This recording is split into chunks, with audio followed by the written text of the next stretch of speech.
Frères et sœurs, en ce 14 octobre 2025, que l'amour, la paix, la joie, l'allégresse de Jésus-Christ, notre Sauveur, soit avec vous.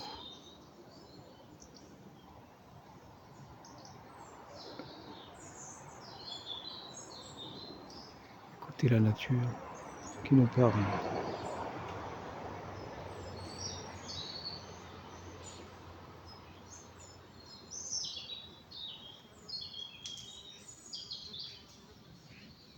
Écoutez cette merveilleuse nature que Dieu nous a donnée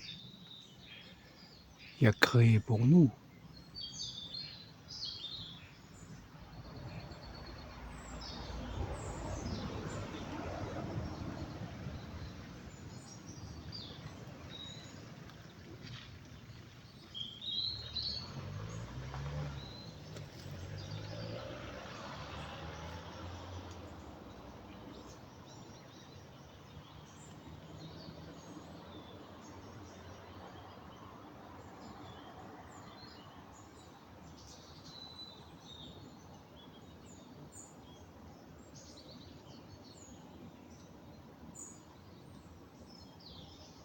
Notre Père qui es aux cieux, que ton nom soit sanctifié, que ton règne vienne, que ta volonté soit faite sur la terre comme au ciel. Donne-nous aujourd'hui notre pain de ce jour. Pardonnez-nous nos offenses comme nous pardonnons aussi à ceux qui nous ont offensés. Mais ne nous soumets pas à la tentation, mais délivre-nous du mal. Car c'est à toi qu'appartient le règne, la puissance et la gloire pour les siècles des siècles. Ainsi soit-il. Je vous salue Marie, pleine de grâce, le Seigneur est avec vous.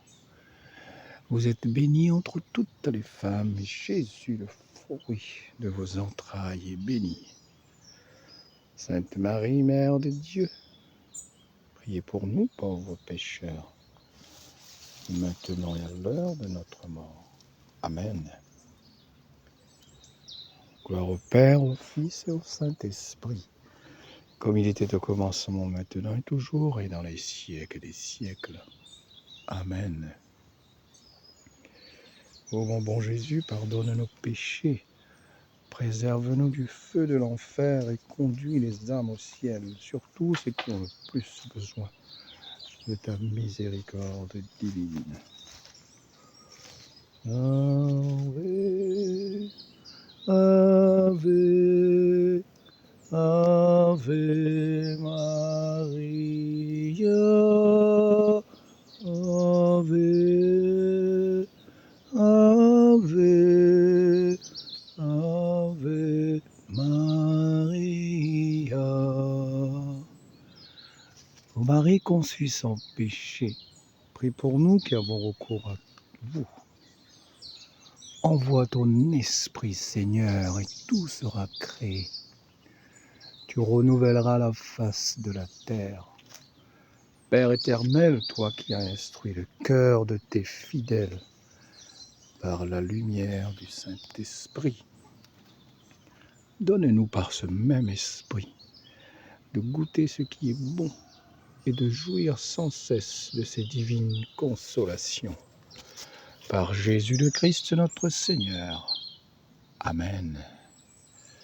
Amen, frères et sœurs. Je vous fais découvrir un petit extrait de l'évangile tel qu'il m'a été révélé de Maria Valtorta. Alors la scène, c'est la rencontre de Jésus avec Photinaï, la Samaritaine. Découvrez, frères et sœurs. Découvrez comment Jésus l'explique un peu. Sa rencontre. Et Jésus dévoile qui elle est exactement. Car c'est Dieu, frères et sœurs. En Dieu, rien n'est impossible. Dieu nous connaît. Dieu sonde nos cœurs. Dieu sait ce qu'on a besoin. Et Dieu nous aime d'un amour incommensurable, frères et sœurs. Laissez Dieu agir en vous. Et il ne fera que des choses bonnes pour toi, car Dieu est bon. Dieu est miséricordieux. Capitaine Fautinaille. Je m'arrête ici. Allez en ville. Achetez tout ce qu'il faut pour le repas. Nous mangerons ici. Nous y allons tous, dit Jean. Oui, Jean, c'est bien que vous alliez en groupe. Et toi, tu restes seul? Ils sont samaritains. Ce ne seront pas les pires parmi les ennemis du Christ. Allez, allez. Je prie en vous attendant pour vous et pour eux.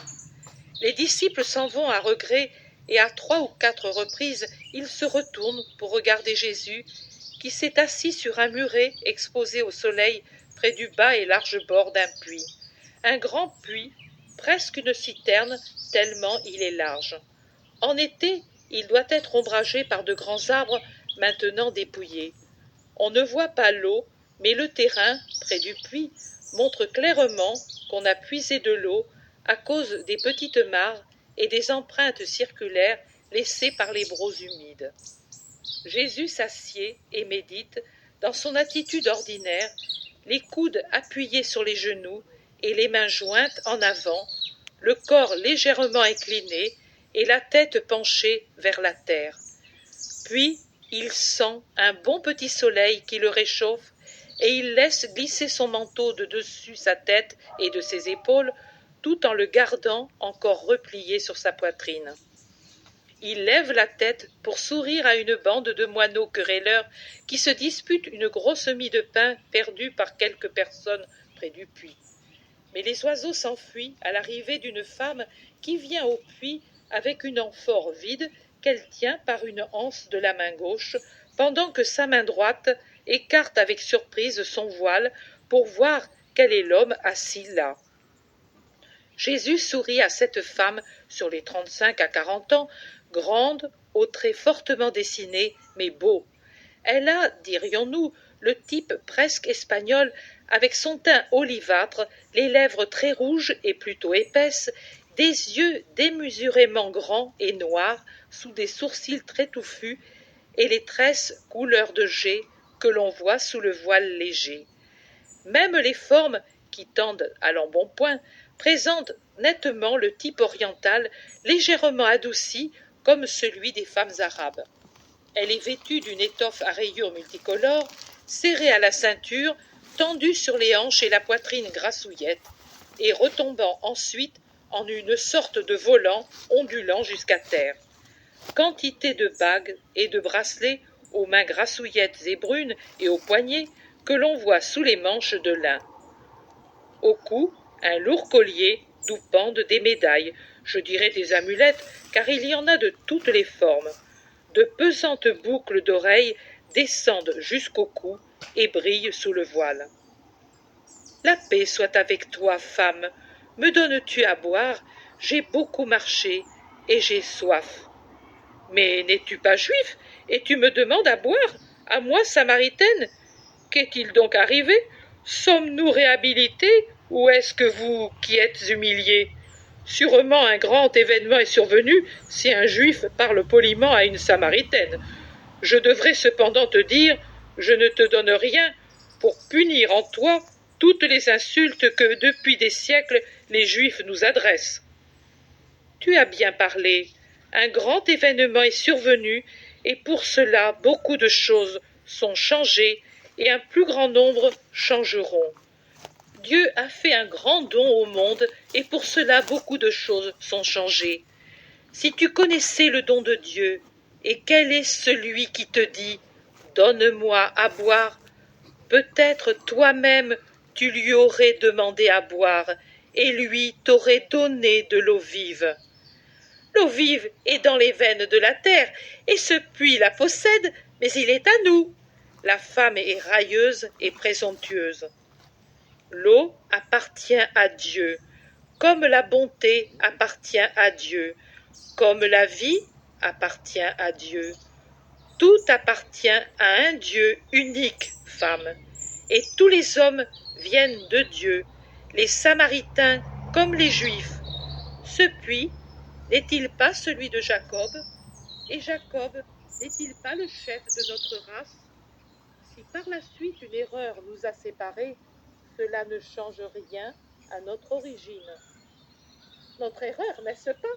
Demande la femme agressive. Ni la vôtre, ni la nôtre. Erreur de quelqu'un qui avait perdu de vue la charité et la justice. Moi, je ne t'attaque pas, et je n'attaque pas ta race. Pourquoi veux-tu être agressive? Tu es le premier juif que j'entends parler ainsi. Les autres... Mais pour revenir au puits, oui, c'est celui de Jacob, et il a une eau si abondante et si claire que nous, de Sichar, nous la préférons aux autres fontaines. Mais il est très profond. Tu n'as pas d'enfant, ni d'outre. Comment pourrais-tu donc atteindre pour moi l'eau vive? Es-tu plus que Jacob, notre saint patriarche, qui a trouvé cette veine abondante pour lui, ses enfants, ses troupeaux, et nous l'a laissé en souvenir de lui et comme cadeau? Tu l'as dit, mais qui boit de cette eau aura encore soif. Moi, au contraire, j'ai une eau telle que celui qui l'aura bu ne sentira plus la soif. Mais elle n'appartient qu'à moi, et je la donnerai à qui me la demande. Et en vérité, je te dis que celui qui aura de l'eau que je lui donnerai aura toujours en lui la fraîcheur et n'aura plus soif, car mon eau deviendra en lui une source intarissable, éternelle. Comment? Je ne comprends pas. Es-tu un mage? Comment un homme peut-il devenir un puits? Le chameau boit et fait une provision dans le creux de son ventre, mais ensuite il la consomme et elle ne lui dure pas toute sa vie. Et tu dis que ton eau dure toute la vie? Davantage encore, elle jaillira jusqu'à la vie éternelle, en celui qui la bat. Elle jaillira jusqu'à la vie éternelle et donnera... Et oui, frères et sœurs, l'eau vive, Dieu d'amour, le Dieu de miséricorde, il est la source de vie. Eh bien oui, il donne vie, il est le chemin, la vérité, la vie.